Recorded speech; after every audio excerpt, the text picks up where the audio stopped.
guys, so here we are, we'll just say an undisclosed Peshmerga base in Kurdistan. We usually do these episodes in a bar in Brooklyn or a hotel in Las Vegas, but this is the Peshmerga edition that includes cigarettes and chai and all that fun stuff, so a little bit different than usual.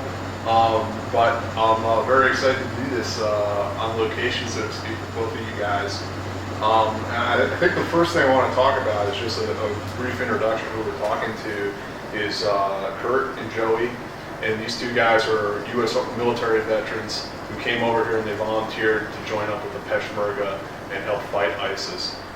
So the first thing we should probably really get into is each of your backgrounds, where you came from, your military background, and then we'll get into what led you here.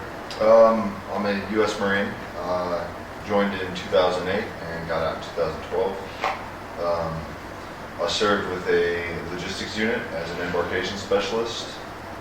Deployed once to Afghanistan in a combat operations center role, and that's pretty much the extent of my career.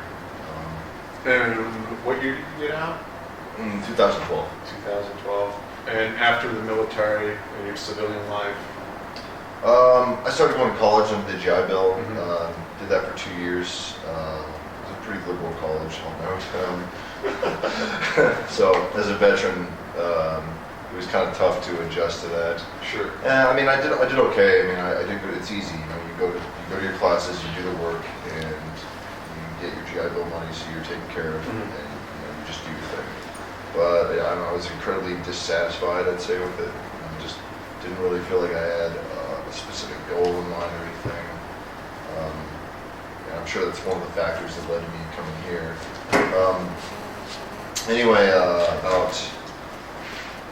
It was January 2015, I ended up deciding I was going to go join the French Foreign Legion, and took off for France, had a plan, went down through selection, didn't make it. I was like, well, crap, went back home,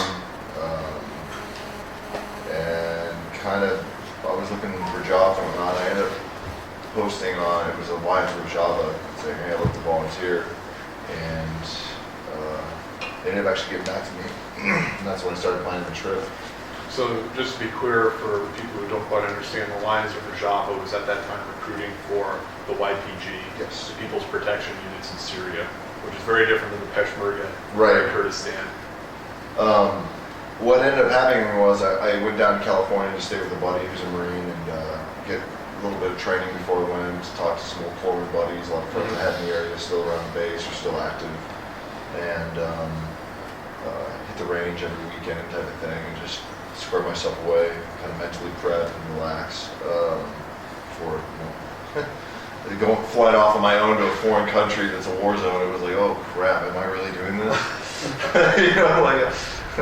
There we go. Anyway, but about a week before my flight was about to leave for Suli, I came across a post by one of the volunteers that I ended up hooking up with later about this organization called Frame, which has since been disbanded.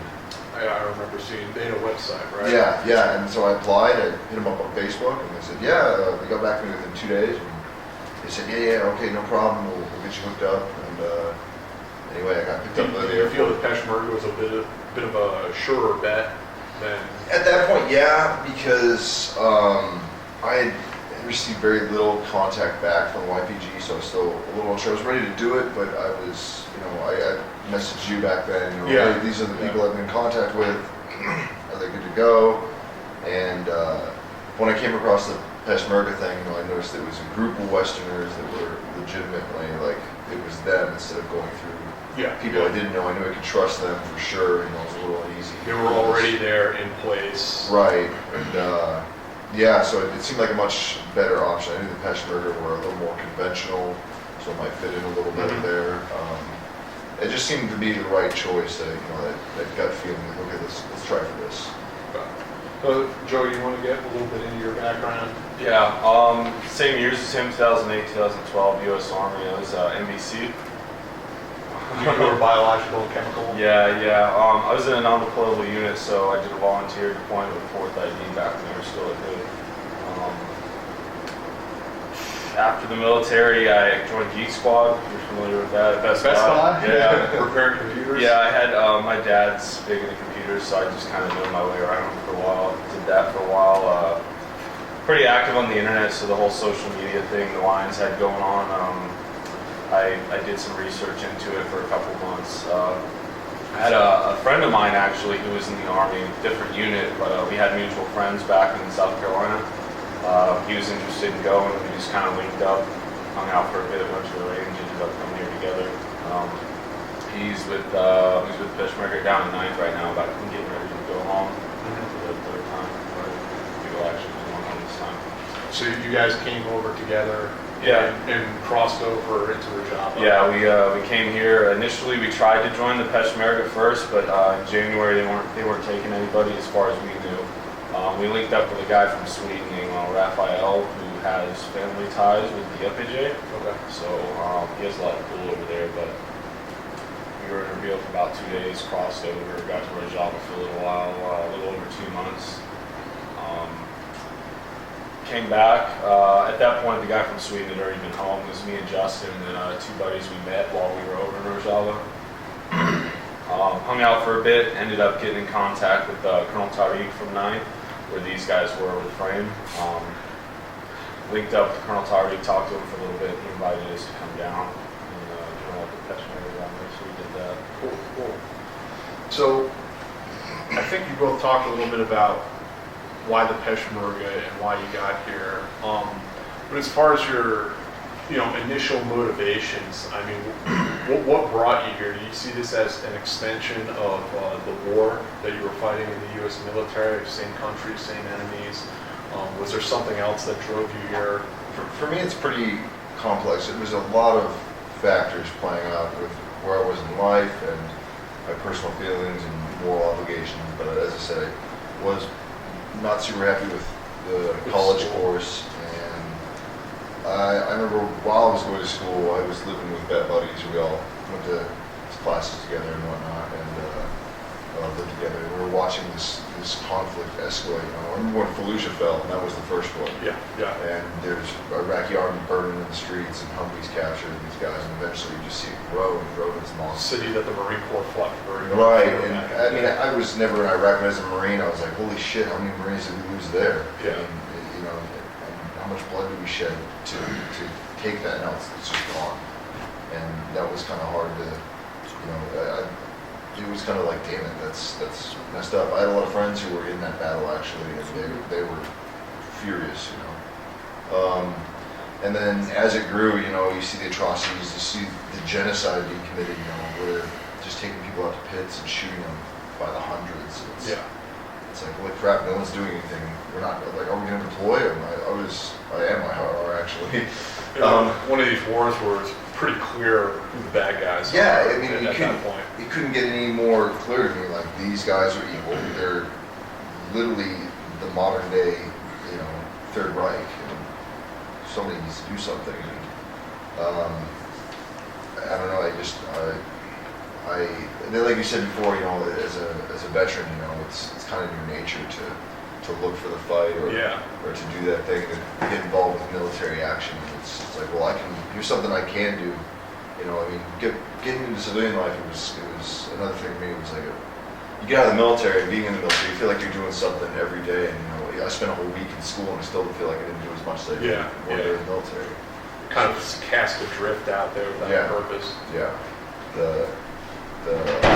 Somebody I know used I had a friend who used the term, for this generation of veterans, or roaming. You're kind of wandering a bit. What do I do with my life? You used to be a soldier or whatever. Now you're not with that institution.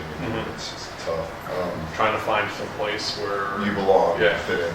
And so anyway, with all these factors playing on my mind, it was like, okay, I'm going to do something. I want to go, And what drew me to, like I said before, the Legion first was because I knew they were fighting extremism in Africa.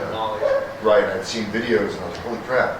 And I hadn't been able to get in contact. I had tried before that to get in contact with YPG. I hadn't found the lines yet, or Peshmerga or anybody. I had messaged, on little groups, or hey, do you know how to join these guys? But anyway, so I was like, okay, I know they have a set recruitment process. I can go take anybody. I meet the qualifications. I got a decent shot. And, that's kind of what drove me to pursue the fight against this form of extremism, and eventually come over here. Well, what about you, Joey? What was going on in your mind? Well, here? I was fixing computers in the States. Pretty boring job after I got out of the military. Kind of the same deal. I just sense of purpose was kind of gone. I did enjoy working on computers, but you know, just being on the internet so much, I kind of just saw IS rise from. I mean, when we decided to pull out of Iraq, we kind of just set up. I feel like we set up the perfect conditions for Daesh to thrive. So I feel maybe if we had put somebody else in power instead of Malachi, maybe if we had stayed a little bit longer, things wouldn't have happened the way they did. So there's that. And I mean, I was trained to fight and do this kind of thing, so I felt I could play not an important role, but I could help you. So I mean, if I could help, I could come over here and do this, and I decided to do it.